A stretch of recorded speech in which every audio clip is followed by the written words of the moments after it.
E aí, por acaso você tem pouca memória RAM, o seu celular fica travando, você não consegue jogar um jogo em paz? Hoje eu vou mostrar para vocês uma dica muito bacana de como aumentar a memória RAM do seu celular, então vamos lá.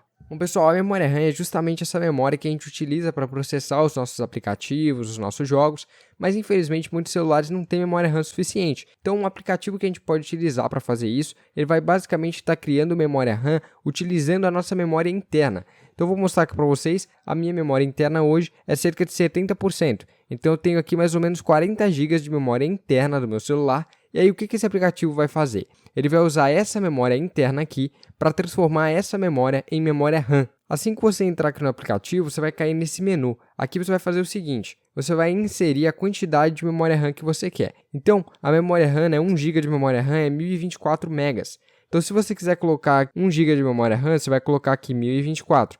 Se você quiser 2 GB, você vai colocar 2048 e assim por diante. Vamos supor aqui que eu quero colocar 4 GB.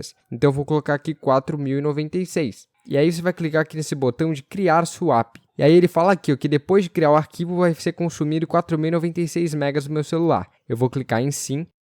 Bom pessoal, o arquivo foi criado com sucesso. E aí agora o que vai acontecer? Eu vou ter 4 GB de RAM a mais no meu celular. Então agora, se eu vir aqui no meu armazenamento interno, vocês podem ver que já está com 73% usado. Mas aí o que vai acontecer? Você vai ter mais 4 GB de memória RAM.